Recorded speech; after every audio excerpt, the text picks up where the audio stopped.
Assalamualaikum warahmatullahi wabarakatuh. Salam sejahtera, selamat siang bagi kita semua, kepada coach, kepada mentor, kepada kawan-kawan peserta PKP 12. Mudah-mudahan kita semua berada dalam kondisi sehat, selalu dilimpahi oleh Yang Kuasa rahmat kesehatan dan kesempatan belajar kali ini mudah-mudahan betul-betul dapat kita manfaatkan. Menyambung tugas individu tentang agenda 3. Sebenarnya di dalam agenda 3 ini ada 7 mata pelajaran yang paling banyak tentang pelayanan. Komunikasi dalam pelayanan publik, kemudian ada perencanaan, kemudian ada penyusunan RKA, pelayanan publik digital, manajemen mutu, manajemen pengawasan, serta pengendalian pelaksanaan kegiatan. Saya pun tidak menyangka sebenarnya bahwa di dalam PKP 12 ini mata pelajarannya itu memang lebih kepada tahap analisa, tahap aplikasi, tahap mencari sebenarnya apa yang menjadi kelemahan kita, apa yang menjadi kekurangan kita pada diri pribadi, kemudian memunculkan nilai-nilai yang bagus terutama pada diri pribadi, yang kemudian ya pelan-pelan harus dapat ditularkan kepada kawan-kawan yang lain secara personal. Ketika poin 1, poin 2 ini sudah dapat, maka insya Allah gabungan dari beberapa personal individu itu akan mudah membentuk satu institusi, satu unit, atau satu manajemen apapun namanya. Ketika orang di dalam itu sudah memiliki integritas yang tinggi, kompetensi yang tinggi, serta tanggung jawab moral yang peka terhadap apa yang sudah diamanahkan kepada masing-masing pribadi. Menyambung agenda perjalanan tentang komunikasi dalam pelayanan, saya sangat merasa bahwa kemampuan berkomunikasi seseorang itu merupakan kunci utama. Bagaimana cara kita memberi informasi yang lengkap, utuh, kemudian berimbang, sehingga orang-orang yang mendapatkan informasi itu merasa jelas tentang duduk suatu masalah, apa yang harus dilakukan, siapa berbuat apa, kemudian proses untuk menjalani suatu kegiatan yang kita komunikasikan itu akan jelas pada satu titik output yang akan kita inginkan. Berbicara tentang banyak hal, termasuk di dalam ini merencanakan kegiatan. Memang kita di UPTD KPHL Unit 2 ini sebenarnya kegiatan-kegiatan itu tidak terlalu banyak yang dimunculkan dari institusi kita. Kegiatan-kegiatan itu sebenarnya disusun oleh kawan-kawan program yang ada di Dinas Lingkungan Hidup dan Kehutanan.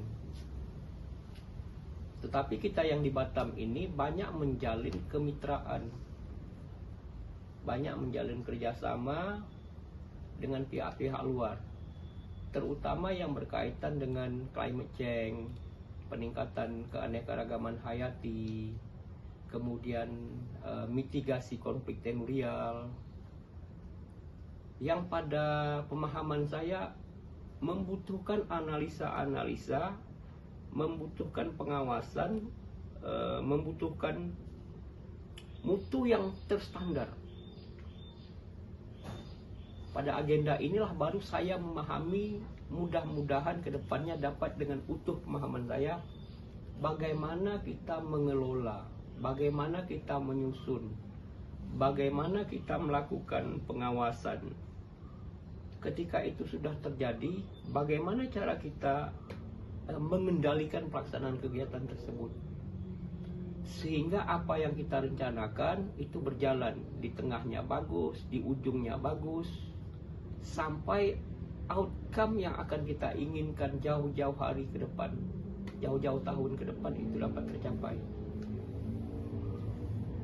Kemudian Memang mata pelajaran yang paling susah bagi saya itu untuk diaplikasikan sebenarnya ketika kita berkomunikasi menyampaikan sesuatu. Masing-masing orang tipikal beda, sifatnya beda. Kemudian situasi kondisi fisiologis atau psikologis seseorang yang kita hadapi itu berbeda. Yang paling sering saya alami di Batam misalnya begini. Kita melakukan patroli dalam kawasan hutan. Kita menemui ada masyarakat yang memang kita tahu itu salah, berkegiatan di dalam kawasan hutan. Kalau bahasa kitanya berkegiatan tanpa izin dari kehutanan itu non prosedural. Dalam komunikasi ini kita tidak boleh secara frontal mengatakan bahwa kamu salah, saya yang benar, saya penegak hukum.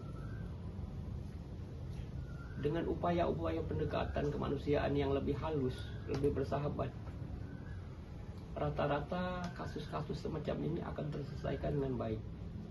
Mereka akan kita himpun, kita rangkum dalam satu kegiatan atau dalam satu skema yang memang tidak bisa kita pertahankan, tidak bisa kita selesaikan. Ya kasusnya kita naikkan ke atas. Kita punya induk dinas lingkungan hidup dan kehutanan. Jika dia memang sudah mengarah ke pidana, ya standar operasional prosedur harus ditetapkan. Kalau di kita pro justisia sampai ke penegakan hukum. Kemudian sampai pada titik ini saya betul-betul merasa bahwa semua mata pelajaran mulai dari agenda 1, agenda 2, lebih-lebih agenda 3 sebagai suatu masukan, sebagai suatu bahan untuk saya menganalisa diri saya sendiri. Apakah selama ini saya bekerja memang sudah sesuai dengan standar yang diharapkan? Apakah saya bekerja mampu mengontrol, mampu mengawasi, mampu menjamin mutu pekerjaan-pekerjaan yang saya lakukan? Semua manusia pasti butuh proses belajar. Mudah-mudahan dengan pelajaran-pelajaran yang saya dapat dalam agenda 3 ini membuat saya lebih merasa percaya diri, membuat saya lebih merasa amanah, dan membuat diri saya berkata pada diri saya bahwa ini semua hanya titipan. Lakukan yang terbaik, usahakan yang terbaik, ikuti protap yang sudah ada, sambil belajar, tidak boleh putus. Ya mudah-mudahan Allah yang Maha Kuasa membimbing kita semua. Sekian dari saya, Kesuma Wijaya, peserta PKP 12, kelompok 42. Assalamualaikum warahmatullahi wabarakatuh.